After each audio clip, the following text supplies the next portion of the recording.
Bonjour à toutes et à tous. Aujourd'hui, dans cette vidéo, je vous propose une introduction aux semi-conducteurs. C'est un élément très important pour comprendre le fonctionnement de la diode et celui du transistor bipolaire. Allons-y.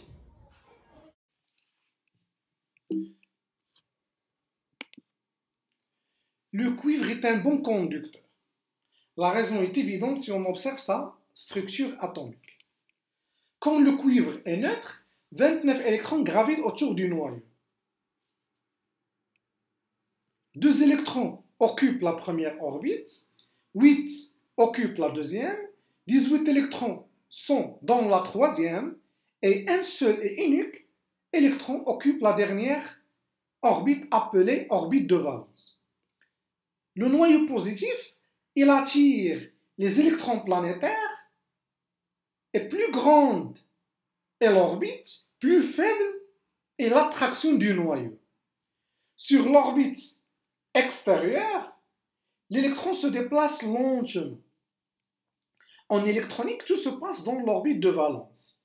Elle détermine les propriétés électriques des atomes. Si maintenant on rassemble le noyau et les orbites internes dans le cœur, l'électron sur cette grande orbite tourne lentement autour d'une charge de plus 1. Il ressent une faible attraction.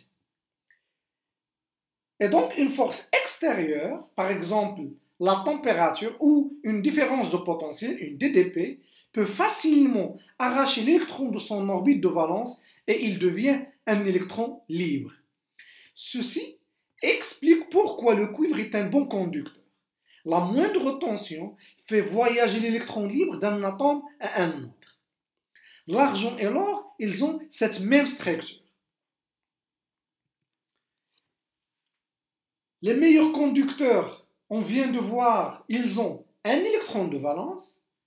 Les meilleurs isolants, on sait qu'ils ont 8 électrons dans leur orbite de valence. Et donc c'est évident que les semi-conducteurs, les bons semi-conducteurs, ont 4 électrons de valence. Un semi-conducteur, il est à mi-chemin entre les conducteurs et les isolants. Le germanium et le silicium sont les semi-conducteurs les plus connus. Le silicium est le matériau le plus utilisé actuellement et aussi il est le plus abondant sur la Terre après l'oxygène. Le germanium, qui est maintenant délaissé à cause de sa sensibilité aux températures.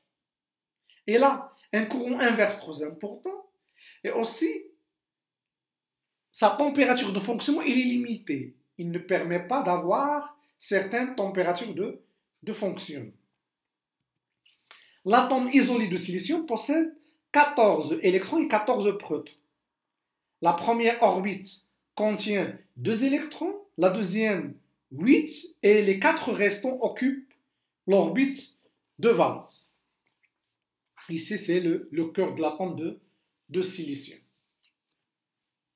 Quand les atomes de silicium s'assemblent pour faire un solide, ils s'ordonnent selon un motif régulier, appelé cristal, le cristal de silicium. Chaque atome, il partage ses électrons périphériques. Chaque atome, il partage ses électrons périphériques avec 4 autres atomes voisins pour avoir 8 électrons ici sur la couche de l'orbite de valence.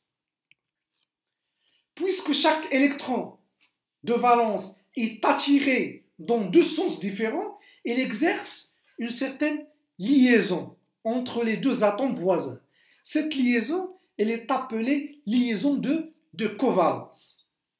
Et si j'ose dire, c'est elle le responsable du caractère solide du cristal. Donc chaque atome dans un cristal de silicium possède 8 électrons sur son orbite de valence. Quand la température est supérieure à 0 Kelvin, c'est l'équivalent de moins 273 degrés Celsius, les atomes de silicium commencent à vibrer. Et plus cette température augmente, plus cette vibration est importante. De telle sorte que ces vibrations peuvent enlever, arracher un électron de son orbite de valence. C'est un électron libre. Le départ de l'électron crée un vide dans l'orbite de valence. On l'appelle trou. Le trou se comporte comme, voilà ici, le trou, sur l'orbite de valence. Il se comporte comme une charge positive. Il attire et capte tout électron dans son voisinage immédiat. Et au fur et à mesure que cette température augmente, le nombre de paires trous électrons libres, il augmente aussi. Un électron libre, il se déplace dans toutes les directions. Et il finit par être attrapé par un trou. On parle ici de la durée de vie d'un électron libre. Et il devient de nouveau, après recombinaison, un électron de valence. Je dois ajouter ici, donc avant d'oublier, que les électrons libres et les trous sont appelés porteurs de charge. Donc, il y a environ 2 paires électrons-trous pour 10 milliards d'atomes à température ambiante. C'est à peu près 25 degrés Celsius. Et donc, le nombre d'électrons et des trous créés par l'agitation thermique, donc l'augmentation de la température, est insuffisant pour avoir du courant électrique. Donc, lorsqu'on applique une différence de potentiel à un semi-conducteur, par exemple un cristal de silicium, le nombre des porteurs de charge, c'est-à-dire les électrons libres et les trous, créés par l'agitation thermique, elle est peu nombreux pour avoir du courant électrique. Donc la nécessité de doper le cristal, d'utiliser une technique qui s'appelle le dopage. Ben, avant de parler du dopage, définissons ce qui est un semi-conducteur intrinsèque. On dit qu'un semi-conducteur il est intrinsèque ou pur si ses atomes sont identiques. Et les atomes sont de même nature. Donc le dopage, c'est une technique, une méthode qui nous permet d'augmenter la conductivité d'un semi-conducteur. Augmenter la conductivité veut dire augmenter le nombre de porteurs de charge. Donc les électrons, les électrons libres et les trous. Donc cela consiste à introduire les impuretés. Les impuretés sont des atomes dans le cristal intrinsèque, que nous avons dit le cristal pur, pour modifier ses propriétés électriques. Et donc après le dopage, le semi-conducteur intrinsèque, il devient un semi-conducteur extrinsèque. Ben, le premier type de dopage, c'est le dopage de type P. Il s'agit d'augmenter le nombre de trous. Donc on ajoute au silicium des atomes trivalents. Un atome trivalent, il a 3 électrons sur son orbite de valence. Par exemple, l'aluminium, le bore ou le gallium. Et donc il s'agit environ d'ajouter un atome trivalent pour 10 milliards d'atomes de silicium. Donc si on ajoute par exemple un atome de bore, qui est un atome trivalent qui a 3 électrons sur son orbite de valence, l'atome se rassemble avec 4 autres atomes de silicium. Voilà. Comme l'atome est trivalent, a seulement 3 électrons de valence, et que chaque voisin en donne un, il y a seulement 7 électrons sur son orbite de valence. Cela veut dire qu'un trou s'est formé. On donne le nom d'accepteur à l'atome trivalent ici en rouge. Parce que le trou ainsi créé peut accepter un électron libre pour effectuer une combinaison.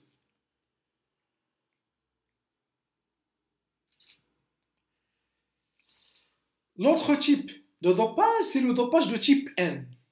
Il s'agit d'augmenter le nombre d'électrons libres.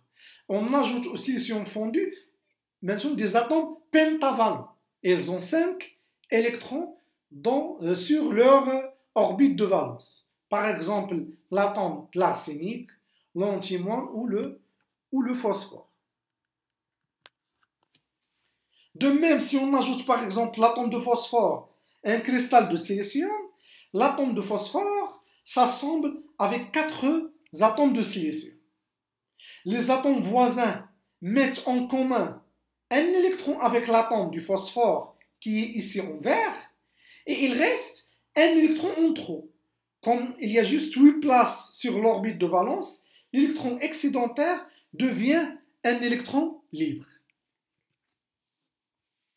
Donc après avoir dopé le semi-conducteur, on obtient soit un semi-conducteur de type N si le dopage était de type N, soit un semi-conducteur de type P si le dopage était de type P. Donc un semi-conducteur de type N, c'est un semi-conducteur où les électrons libres sont beaucoup plus nombreux. On dit qu'ils sont des porteurs majoritaires. Un semi-conducteur par contre de type P, c'est un semi-conducteur où les électrons libres sont si peu nombreux que leur effet est insignifiant. Dans ce cas, ce sont les trous qui sont des porteurs majoritaires. Maintenant, on parle à ce qu'on appelle la formation de jonction PN. Soit un morceau de semi-conducteur de type P, où chaque atome trivalent, ici c'est le grand cercle avec le signe moins dans le centre, le grand cercle en rouge, qui génère un trou sur son orbite de valence, le petit disque jaune avec le signe plus. Ici, on ne représente pas les électrons minoritaires, comme on ne représente pas les atomes de silicium. On constate aussi que le nombre de charges positives, les charges positives qui sont les trous, est égal au nombre de charges négatives. Ici sont les anions. Symétriquement, soit un morceau de semi-conducteur de type N, et on suppose qu'il a la même taille que le semi-conducteur de type P. Ici, chaque atome pentavalent en vert est représenté par le grand cercle avec au centre un signe plus. Et son trou et son électron libre est représenté par un disque bleu. Le disque bleu représente l'électron libre. Aussi, ici, nous avons le nombre des charges négatives est égal au nombre de charges positives. Si maintenant on met en contact les deux semi-conducteurs, une jonction P1 se crée. C'est la frontière où le type P voisine le type N. Ok, c'est la frontière où le type P voisine le type N. La diode à jonction est un autre nom donné au cristal P1. Donc lorsque on met en contact les deux semi-conducteurs, un de type P et l'autre de type N, nous avons création de la jonction P1. Et tout ça, on l'appelle le cristal P1. Et ce cristal P1, il a un autre nom. C'est la diode à jonction P1 ou la diode à jonction ou simplement diode. Maintenant, on va voir un autre élément, c'est la zone déplétée. À cause de leur répulsion les uns envers les autres, les électrons libres, ici en bleu, se dispersent dans tous les sens, en particulier dans la région P, où ils sont minoritaires, parce que ici, c'est ce morceau, il est dopé, dopage de type P. Et dopage de type P, donc le semi-conducteur, il est de type P, ce sont les trous qui sont majoritaires. Donc très rapidement, regardez ici, très rapidement, l'électron qui a pu traverser la jonction se recombine. Il se recombine avec un trou. Ainsi, un trou Ainsi, un trou disparaît et un électron libre devient un électron de valence. Il n'y a plus de la charge positive ici. Donc, chaque fois qu'un électron libre traverse la jonction, il crée une paire d'ions. Regardez ici, c'est positif, négatif.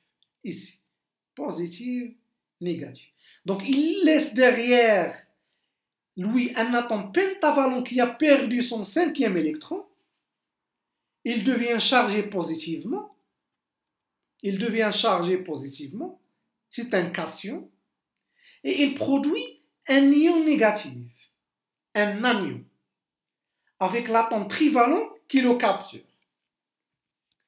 Les ions plus les ions positifs et négatifs, donc de part et d'autre de la jonction, ne peuvent pas bouger dans le cristal, comme les électrons libres et les trous.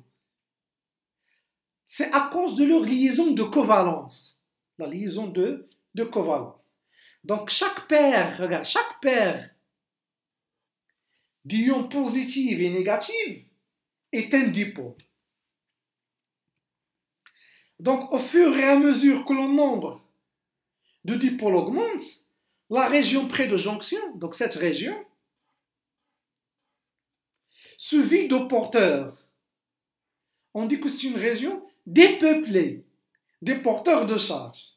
Et on l'appelle la zone déplétée ou la zone de déplétion.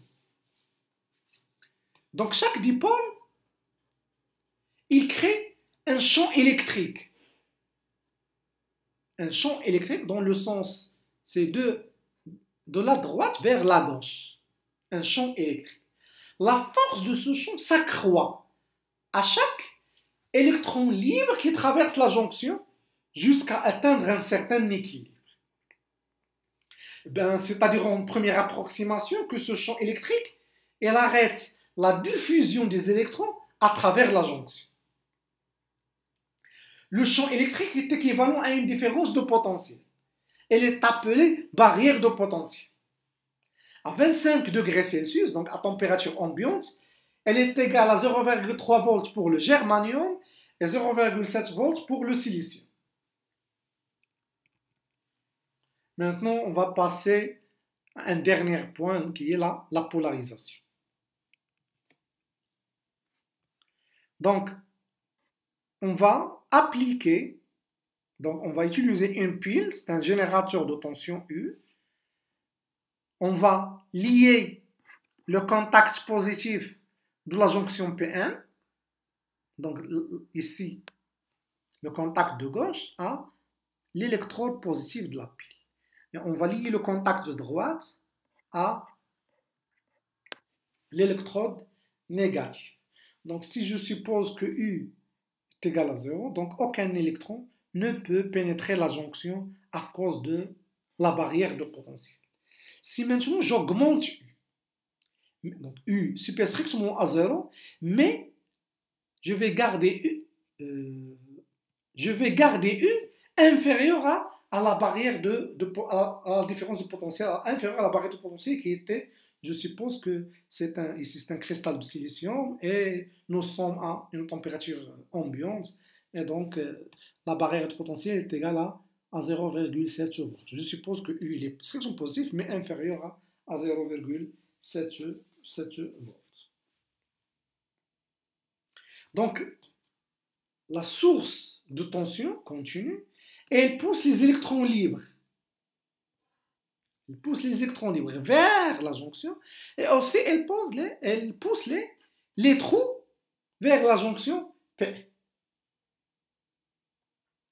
Mais comme cette tension est inférieure à la barrière de potentiel, les électrons libres n'ont pas assez d'énergie pour traverser la zone de déplétion. Les ions, les cations et les anions les repoussent du côté N, les repoussent dans ce sens, de la gauche vers la droite. Et de ce fait, il n'y a pas de courant à travers la jonction.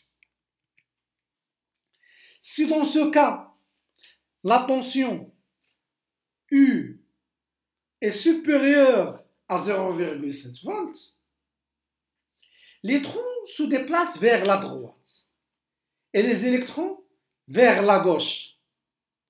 Le courant électrique à travers la diode provient de l'entrée continuelle des électrons libres à la droite venant de l'électrode négative de la source et de la création incessante des trous à l'extrémité gauche de la diode. Essayons d'étudier le parcours d'un électron qui sort de l'électrode négative. Donc l'électron, il quitte la borne négative de la pile et il entre par le contact de droite. Il traverse toute la jonction, donc il traverse toute la région N jusqu'à atteindre la jonction et passe à la zone P, car U est supérieur à 0,7. Donc il a assez d'énergie pour traverser la jonction P1. Et il se combine avec un trou. Et il continue son voyage de trou en trou pour atteindre le contact gauche de la diode. Regardez, ici, il atteint le contact gauche. Quand il quitte cet endroit pour aller continuer son voyage jusqu'à l'électrode positive, quand il quitte ici, un nouveau trou apparaît et le processus recommence. Et donc les milliards d'électrons libres faisant le même parcours engendrent un courant continu à travers la diode. Donc ici, il faut ajouter une résistance en série avec la pile pour limiter ce courant direct. Maintenant, on passe à la polarisation inverse. Donc, nous avons juste inversé le sens de notre pile. Donc, l'électrode positive maintenant est liée au contact droite de la jonction P1 et l'électrode négative de la pile il est contacté à l'autre contact. Donc, les trous et les électrons libres s'éloignent de la jonction. Pourquoi? Parce que les électrons libres ils sont attirés par l'électrode positive et les trous sont attirés par l'électrode négative. Donc les trous et les électrons libres s'éloignent de la jonction qui font augmenter la différence de potentiel sur la zone de déplétion. Donc la zone de déplétion, elle augmente. Regardez, on parle d'élargissement de la zone de déplétion. Et bien sûr, cet élargissement il est proportionnel à la tension appliquée. Et cette augmentation cesse quand la tension de barrière est égale à la tension appliquée. À ce moment-là, le départ des porteurs s'arrête. L'agitation thermique, par contre, elle continue à produire des paires électrons libres au trou, qui sont minoritaires dans la zone de déplétion. Et on voit apparaître un faible courant inverse qui circule dans le circuit extérieur qu'on appelle le courant de saturation IS, ou dans quelques ouvrages ISAT. Donc ce courant inverse, il est de l'ordre de nanoampères ou de microampères. Ça dépend des processus de fabrication des jonctions. Le terme saturation vient du fait qu'on ne peut avoir plus de porteurs minoritaires que ceux venant de l'agitation thermique. Et donc même accroître la tension inverse n'augmente pas le nombre de porteurs créés thermiquement. Et merci.